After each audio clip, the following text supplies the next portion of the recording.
वर्तमान सरकार से जो है विकास का ढिंढोरा पीट रही है और smart city Patna smart city का भी काम चल रहा है, काफ़ी दिनों से चल रहा है।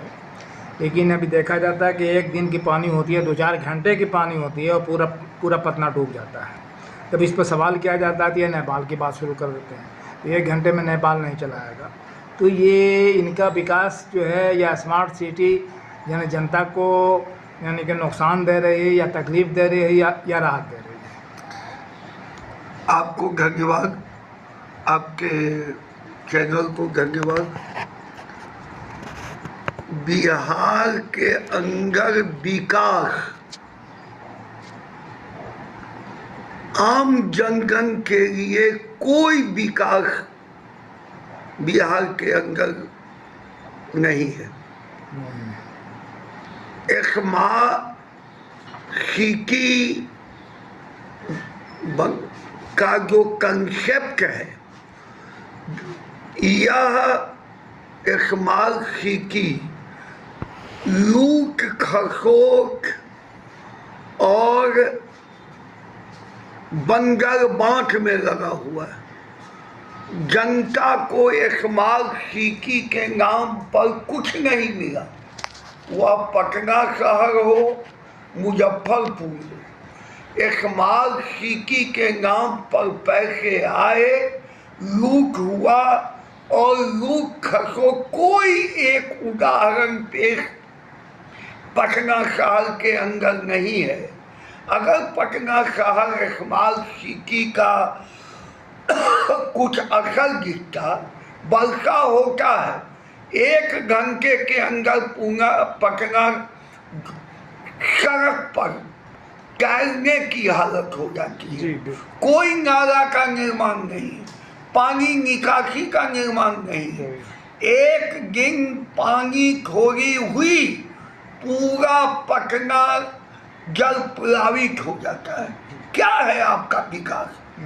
आप किसी बिहार के शहर में जाइए, आप देखेंगे कि पानी का जमावड़ा है। पानी के जमावड़ा का निकासी का कोई व्यवस्था नहीं। इसलिए यह विकास क्या है? यह विनाश है। अभी CAG का जो रिपोर्ट आया है उसके अंदर बिहार सरकार के अंदर जो है तकरीबन 71,000 करोड़ रुपए का कोई जो है खाता भाई नहीं मिल रहा। CAG का रिपोर्ट है और उसमें यानी कि बिहार सरकार से कोई जवाब भी नहीं दे पा रही है। तो फिर ये पैसा क्या हो गया? सरकार क्यों नहीं जवाब दे रही है? देखिए, बिहार सरकार को जवाब देना चाहिए।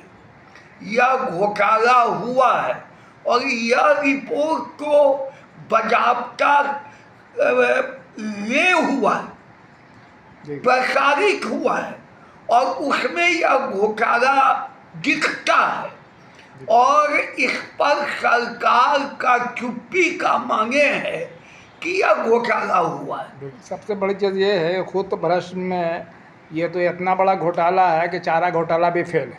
ये तो अरबों अरब रुपए के डिपार्टमेंट के अंदर ये हुआ और दूसरे को ये भ्रष्टाचार बोलते हैं। वो तो जनता भी जा रही है, फंड भी, खजाना भी खाली हो रहा। अब CAG का रिपोर्ट, वह तो सरकार का पैसा, आम नागरिक का पैसा है, टैक्स का पैसा है। आम आवाम से आप पैसे टैक्स में लेते हैं और उस पैसा का 71,000 करोड़ रुपया का कोई हिसाब नहीं। और उसी रिपोर्ट में एक जगह और है 9,000 करोड़। कुल मिलाकर 80,000 करोड़ का घोटाला। यह क्या बताता है?